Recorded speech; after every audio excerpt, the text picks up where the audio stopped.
I will go ahead and get started. For anyone on the call who's new to the conversation, I'll go ahead and start with introductions. My name is Mary Norton.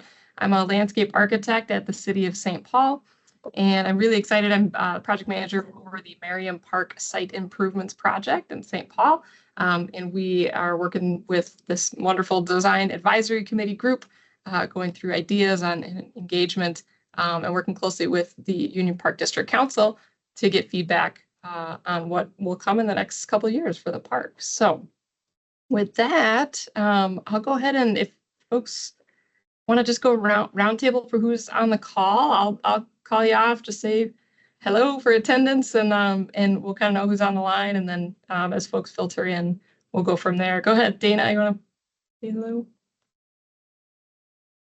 Perfect. Hello, hi. It's very good, very good. I see Greg Johnson. Thanks for being here, Greg. All right, Leah, hello. Thanks for being here.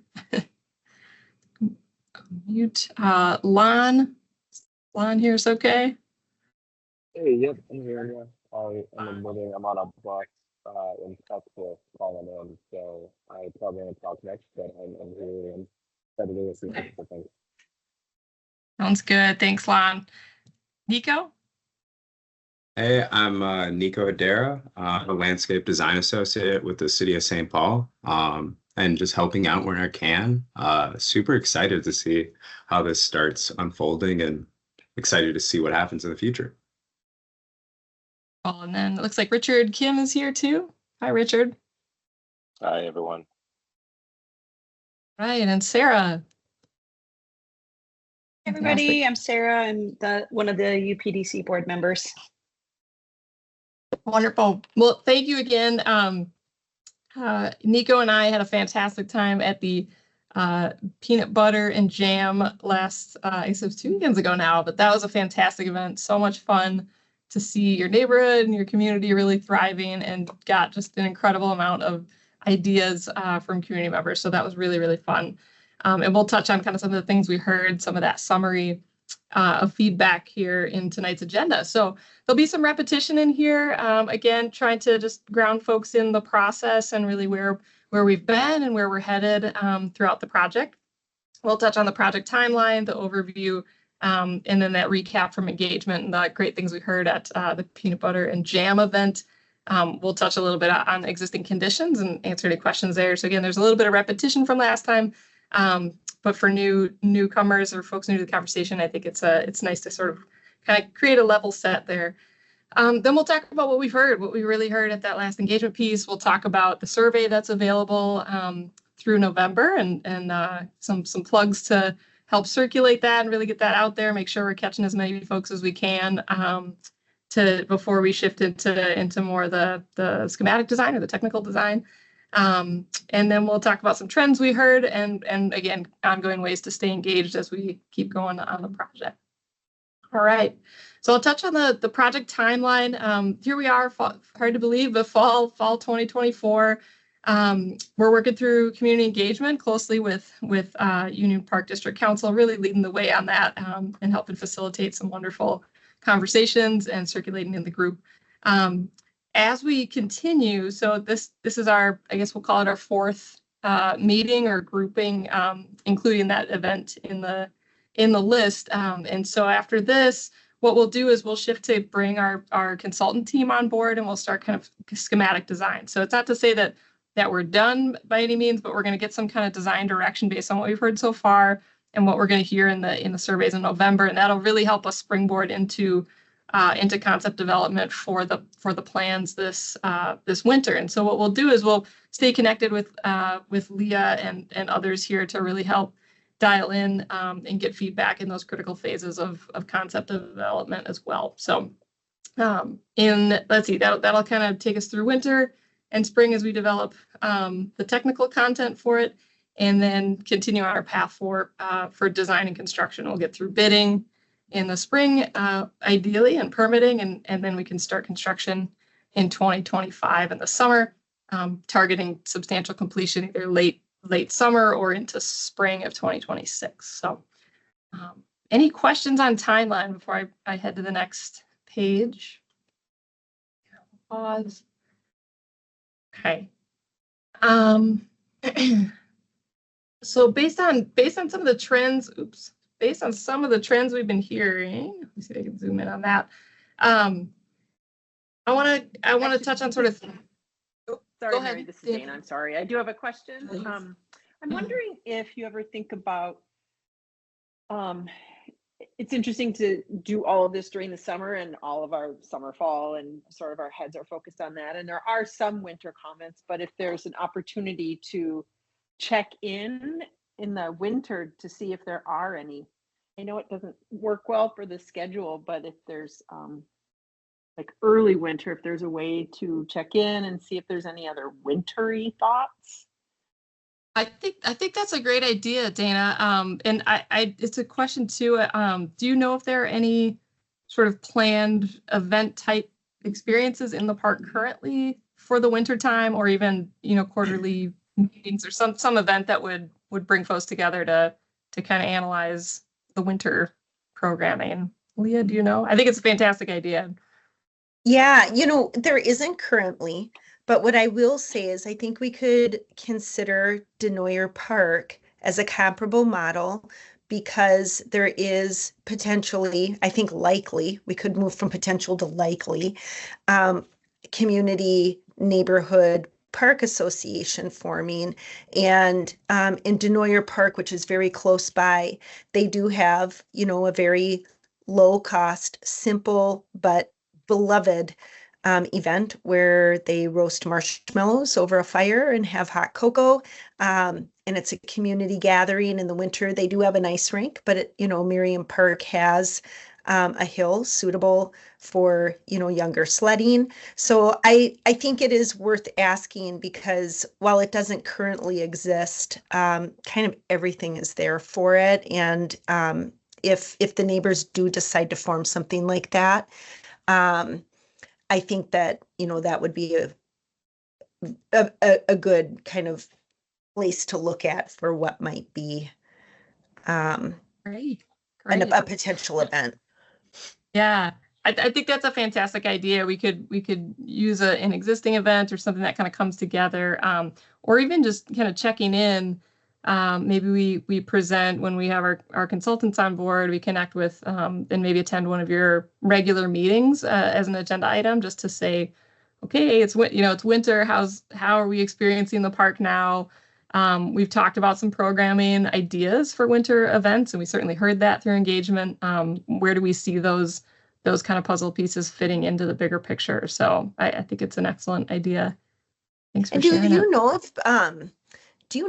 does anybody know, do people use the park in the winter and do things like snowshoe or, cross country ski? It's a large perimeter space. Is there exercise activity like that goes on in the winter currently?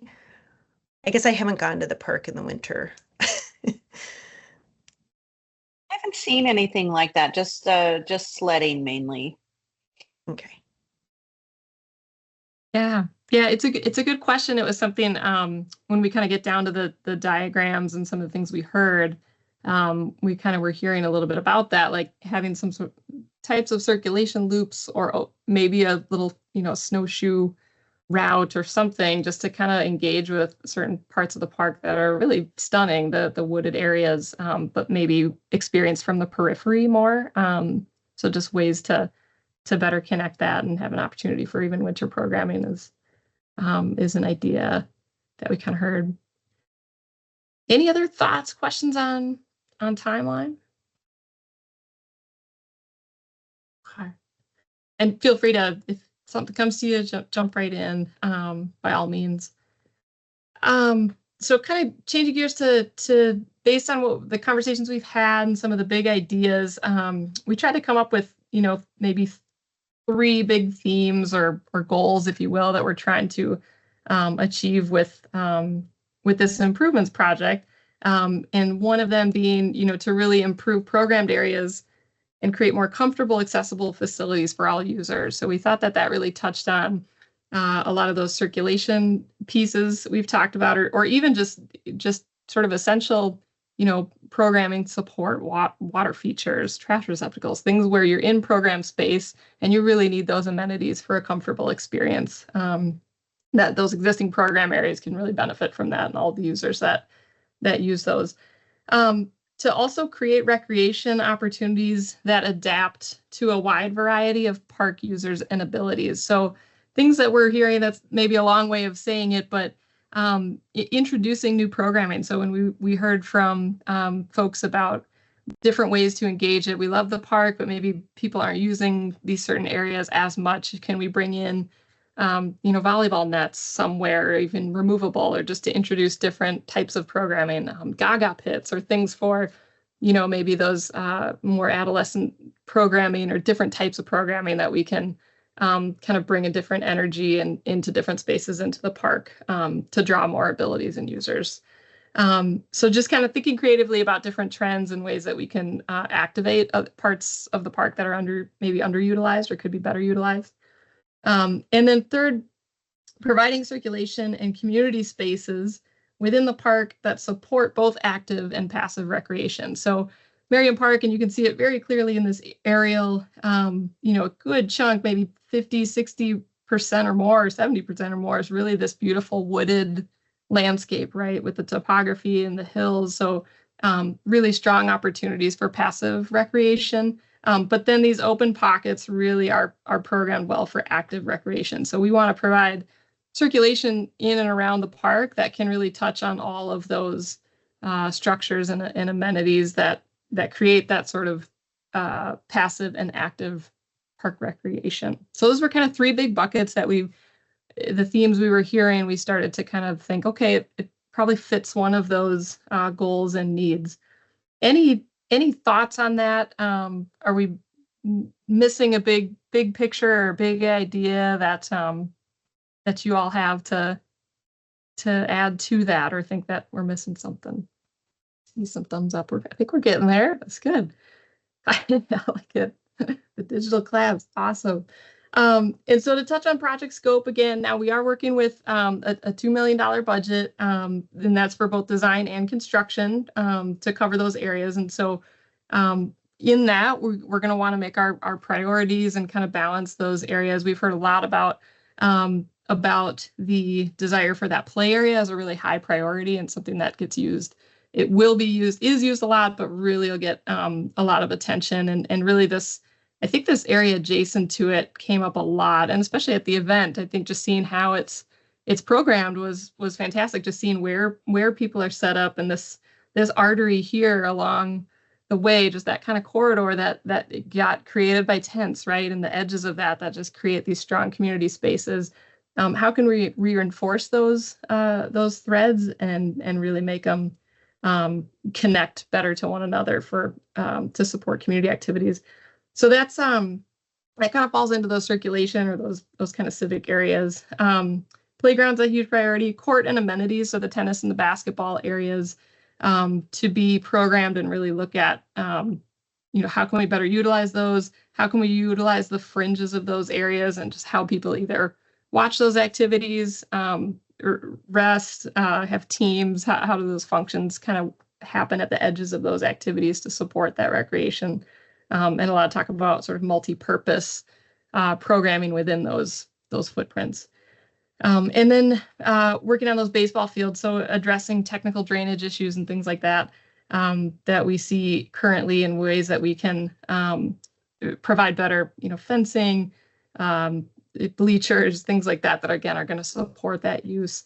And I also don't want to forget about this edge here, and we'll touch again on that in sort of the big idea. But as we look at the baseball fields and the potential to maybe pull back that edge a little bit, which has come up a few times, to make a better transition into the park, what does that balance do then to, say, our outfield and some of those dimensions of, what happens to left field if we kind of bring that edge in? Are we okay with that? Are we not? So we'll start to kind of get into a little more of those technical aspects when we work through design, but I want to at least make mention of it because it was something pretty important in our conversations about identity and kind of what happens along prior. With that, I will switch to engagement. I had these grand ideas that we were going to be able to keep our sticky notes in the Post-it, and it was phenomenal. We couldn't keep up. People had so many great ideas. We needed probably 10 of these boards. It was wonderful. So major kudos to everyone for helping support that opportunity and get kids and families in particular who were really excited about it. People started to grab dots and start, telling us what kind of images they really gravitated to and why. So it was a lot of fun. And then, we also got a lot of creativity at our table, which was wonderful. A lot of themes on monkey bars. We have tons of monkey bar comments from kids and climbing, and no sand from the parents. That was a great comment thread. Okay, maybe you can have it, but keep it far away and small. So that was good to hear and get that feedback. A lot of sort of sport theme type too, I think, from adolescents, either additional striping, for football, or ways you can, those kind of parkour course or ninja type courses. This one might have been my favorite though. This was a sticky note of Nico and I under the tent with sad faces when it started to rain. So someone really, really drove that moment home. So that was awesome. We had that to take home with us. So again, major kudos to everyone involved. I think that's a lot of fun. But kids just have such great and creative ideas and fresh perspectives, and we really started to see some themes in the type of equipment that really resonated. So we hope to carry that forward in design too. We touched a little bit on this. I'm sorry, before I pivot, any questions or comments on engagement process, feedback? Okay. So we touched a little bit on this diagram last time as well, and I just want to kind of call attention to a few different areas. We talked again about the importance of prior and sort of where these nodes occur. The hillside sort of being an issue we want to try and address for circulation, and the stairs themselves, and just how do we sort of move people into the park in a way that that makes sense from this location. Highlighting these purple boxes, are touching on all those different locations where an intersection or people are essentially crossing either mid-block or otherwise to access into the park. And so when we talk about wayfinding and where we're going to prioritize identity and things like that, those are decision points that we're looking at as to, opportunities to introduce, identity or connections, kind of those connections or threads kind of to and through the park. Any questions on existing conditions? Are we missing something we should be bringing forward or have more attention to in this diagram? All right. I love this diagram because what we did, we put essentially the canopy on all of the points in our data just to see what that footprint looks like. And when we talk about tree canopy, a lot of times those root structures really extend underground to that full drip line of the tree. So if you kind of draw a straight line down from where that canopy extends, that's what's happening underground with root systems. And so, I love this diagram because it shows what a mature canopy it has. I think this has come up in past previous meetings too, the importance of, how are we succession planning? How are we going to make sure that we're introducing enough new species into this so that when those mature trees move from their life expectancy, that we have that same kind of energy and succession planning going. So I think that's going to be a really important part of design as we look at the health of the existing trees and the age and succession planning for where we introduce new canopy to it. And also for those routes, when we start to think about where we're going to lay in improvements, we want to be conscious of those footprints underground. So I think that's another reason why this is sort of a striking diagram of tree canopy. There's the board before, and there's the board after. Can I? Sorry. Yeah. Sorry to interrupt. Go ahead, Greg. Quick question on the No. on the previous slide. In the north east corner, I guess that's where the skate park is. What is? Yeah. Is there like an easement or something there? What is that little corner? Great question. We were looking at this and we couldn't. More to come, but I believe it's public right of way. So anything in these streets here is undetermined or is part of public right of way, I should say. So these were the park parcel boundaries. I think that's on our due diligence list when we get into technical design. That is there something here that would be sort of restricted, or is that in park property? So it's a great question, Greg, and we're going to find out a little more about that. There is an easement. I know you all know the history of the cell tower there. So there is some parcel info that's missing there, but yeah, when we were on GIS in Ramsey County, it appeared to be the same as what public right of way shows up as. So more to come. I can follow up on that. Cool, thanks. Yes, just odd. Yeah.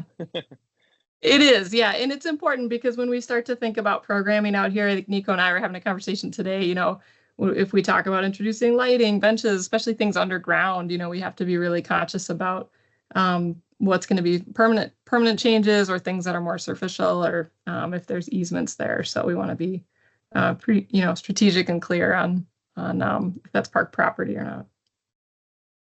So great question. All right. So yeah, so the kind of play zone here and the ideas, and again, we really filled it up. Some people got really excited about their priorities and things to make it better. I think a lot of it was emphasis on the playground. Part of that is a little bit of attention across the way, which was fantastic. But I think we also heard a lot about different types of programming that people want to see in the park to kind of better activate it, if you will. So Nico did a fantastic job at trying to help sort of summarize this and put it into a, how did we what types of trends are we hearing and how do they sort of fall into the feedback. And so what we did is we tried to get a full picture of, what themes are these landing on. And I would say, 46%, if you will, landed into new program elements, if you will. So different types of programming, things like, a rock wall or volleyball nets, as I mentioned, or, little pump tracks for kids and things like that, or tennis, wall to hit, just ways to sort of introduce different types of play, I think, in the park was a common theme we heard for desire. Site amenities were about 4% of the responses. So supporting amenities, like I said, if trash receptacles, lighting, security cameras, and things like that came up a few different times, just wanting to make sure that there's that sense of security in the park and surveillance, if you will, to supporting that. And then also just sort of general site improvements, if you will, making those circulation type pieces or just overall maybe quality of what exists in the park better. Nico, is there anything you want to add to this exercise or diagram? Want to make sure you capture it? I think you kind of got everything that I was thinking about with it. Cool. Yeah. Great. So yeah, lots of different ideas. Again, we're working with that 2 million. So we're going to start to kind of move through this into, okay, what do we fit into this sort of near-term solutions or near-term priorities? So there were a lot of really interesting ideas on different programming, like concrete picnic or concrete ping pong tables and gaga pits, like I said, or things like that we could maybe meet more in a nearer term versus longer term solutions. Any questions or thoughts on that before I pivot to a diagram exercise? All right. So from that and kind of based on where we've kind of been talking, this is a diagram. I'll switch to this one here, where we started to overlay some of those themes we've been hearing and where those concentrations want to be. I'll start with sort of identity edges. So that's that kind of heavy black line, if you will.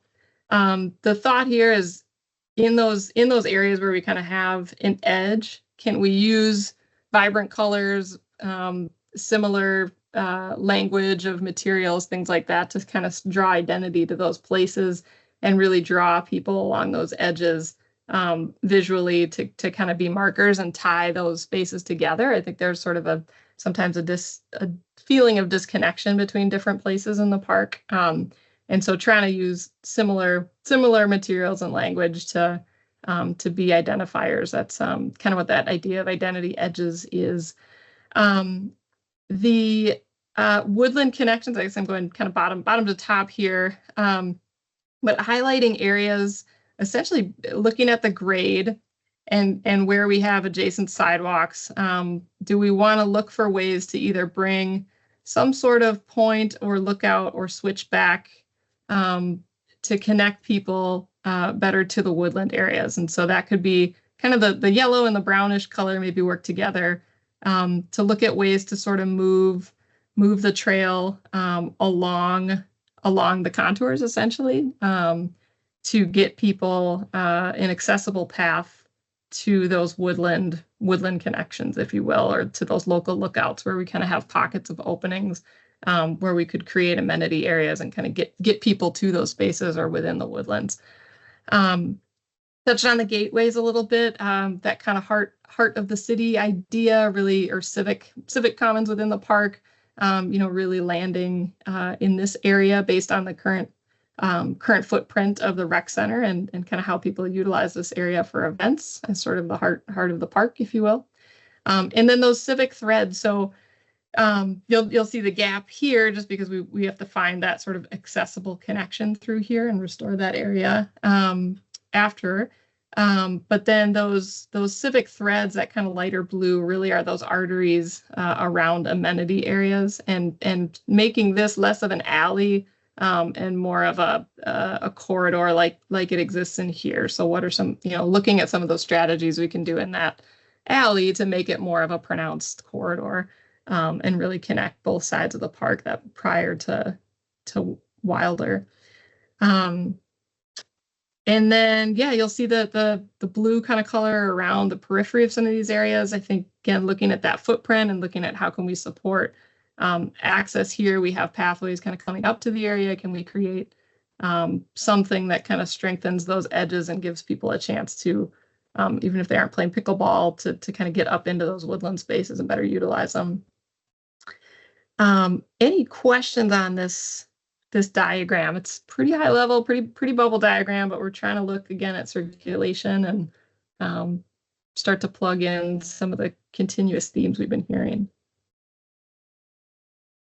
Yeah, I'll just say I love this idea of really continuing that path all the way through between Pryor and Wilder and making that feel less like an alley. And when you were talking about the paths to local lookout that follow the contour, it reminds me of Nokomis Park over in Minneapolis. There's the playground. There's 2 playground areas that are up on top of a tall hill above the lake.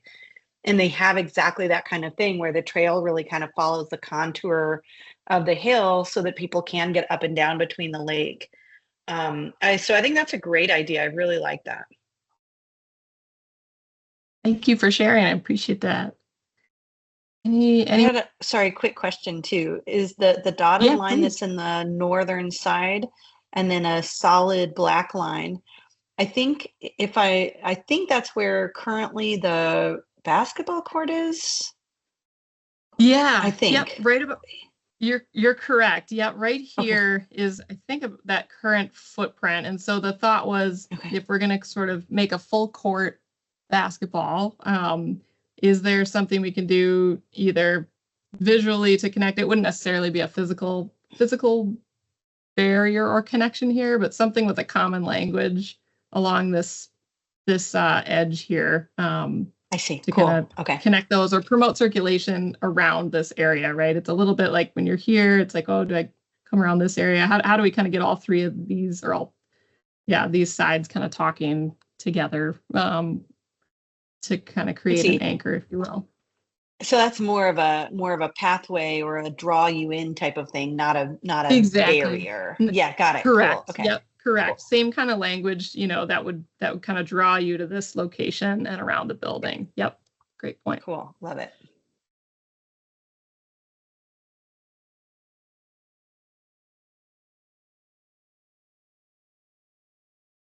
Anyone else? I think. Oh, go ahead, Dana, please. It really is just echoing what was just said, creating that cross path and really identifying it for it to connect through, I think is really good. Finding that spot where it's circled at that corner, in that inside corner of the building that gets so much activity, to really be able to make it less of a back corner, I think is a smart thing to do as well.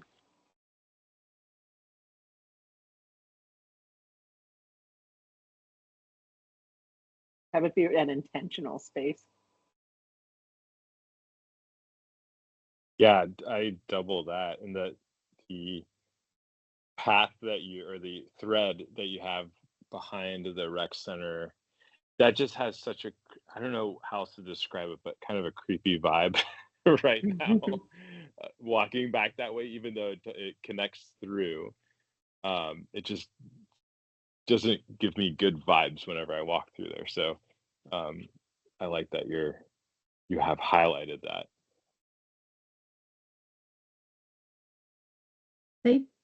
Thank you. Yeah, here's it's kind of an interesting space. It's very, narrow. Obviously, there's a very significant tree here and retaining wall. So kind of how we approach that, I think from a technical perspective, we'll have to figure that out. But there's a huge canvas here, lighting, things that we can introduce to sort of make this more connected, I think will be a great design exercise. And the way this edge is being used during the event, it was covered with people on that hillside as sort of an amphitheater to the music that was happening. So it's an interesting space to kind of look at and see what other options we have. It occurs to me that things, I think, kind of stop feeling uncomfortable when they're made places. And I wonder if just, some seating or maybe even just some, plaques that you would walk along that talk about the history of the park, the Savannah Oaks, things like that, that would define it as space you're supposed to be in. So it's not like you're behind the store by the dumpster, it's like got a kind of welcoming, like, yeah, you should be here. That's okay. Right. Come read this.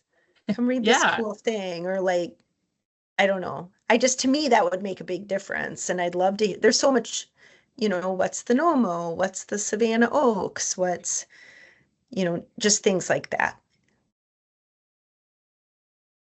Mary, you used the word canvas to, talking about that big wall space there. And that reminds me, I know that the rec center itself is not part of this project, but I wondered if the exterior walls, is it fair game for us to think about, cool murals or something like that to make this space really more welcoming and vibrant?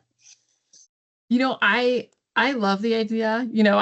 I think at this point when we're sort of in ideation, I think it's fantastic. And I think if we can better utilize, an empty space like that, and we can do things in a way that are going to be sort of sustainable to maintain and kind of bring that vibrancy to it. I'm all about it. I'm going to put it down on the board, and I think we take a look at that as part of the scope and a way to bring in a different lens into the process.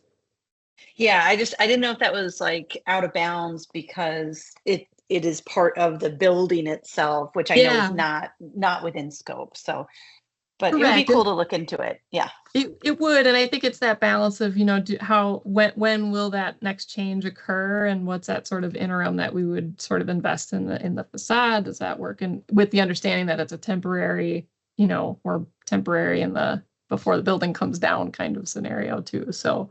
I'm going to put it down. I think is that something that is near in the near enough future that Parks and Rec has that even on a schedule of taking the building down? Or is it so far out that we don't really know yet when that's going to happen? Unfortunately, it's far enough out that I don't know when that's going to happen. Okay.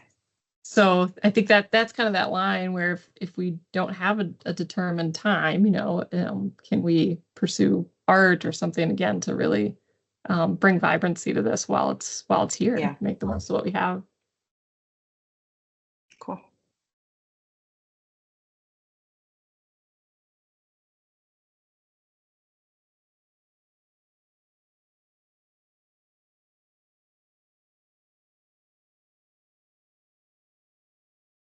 Any other thoughts, ideas, comments?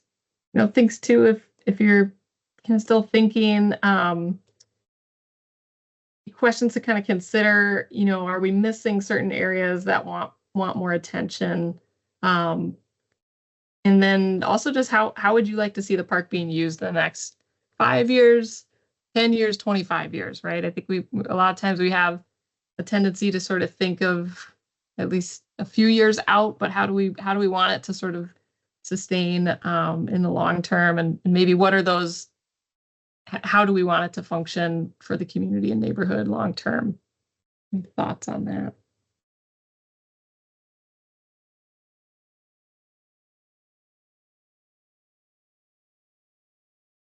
Yeah, I mean, I feel like this really captures a lot of it. I like the lookout points, and just making it a lot of flexible space that is really tied together intentionally like this. I think that's great.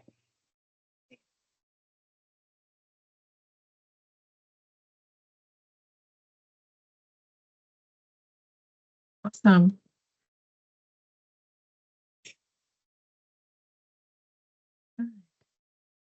If you are, looking out the 20, 30 years, and you've already mentioned it today, but the thought about the canopy and the trees, and Yeah. what does it stay all, are they primarily oaks?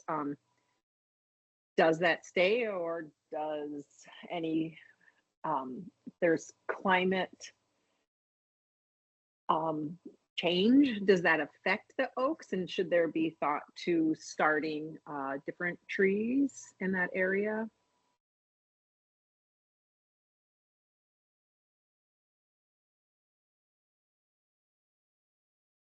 Yeah, I think that's a great point, Dana. And we're, as one of our next steps too in process, we'll start to have those technical conversations with city forestry. We'll start to evaluate, okay, which trees are here, what is the composition? Do we want to be introducing more variety to the palette for sort of long-term sustainability in the canopy itself? So I think it's a really important point. Especially just taking into consideration climate change and kind of how we want to maintain those spaces, 20, 25 years from now. So it's a great point.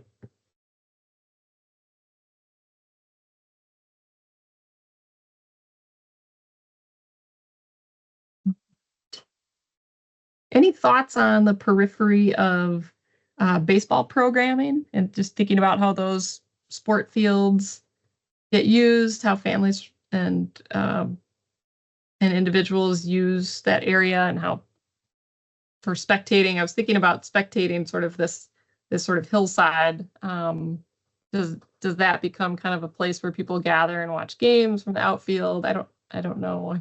Another one of our next rounds will be to connect with sort of some of the local recreation leagues and get their feedback on how they're programming it now, and what if and when we make those changes, how that changes programming for them. So just curious if anyone has existing feedback on the two fields.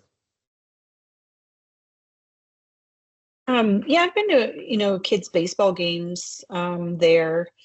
And right now, they're the existing bleachers that were being used more so than like hillside. That said, the bleachers were in kind of rough shape, but I think it seemed like most people were parking not on Pryor, but on whatever, I don't know if it's Carroll or something else, Roblin, I guess. That's that cross street over there. So just thinking about how like they're carrying their gear and their snacks and all that kind of stuff. So they tended to stick along that fence line more for spectating. Yeah. So yeah, they would kind of come in, yeah, through that gate on the south end or up to the up through the gate and along the path on the north end. Actually, there were tons of people with their lawn chairs set up on the pathway, on that pathway that goes Oh, cuts wow. across the northeast part.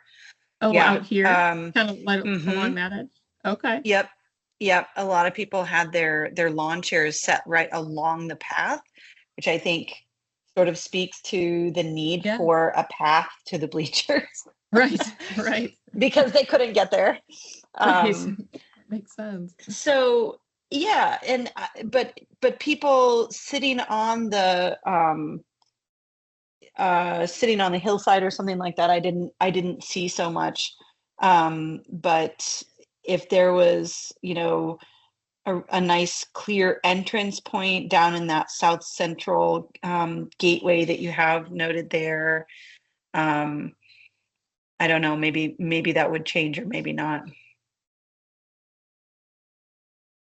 That's a good point, Sarah. I appreciate that. And I think, you know, you make a strong connection to where people are parking and hauling gear, coolers, things like that, tents. They're probably not going to go all the way across to the other side. They're going to stick to those circulation paths. So I think that's a good point.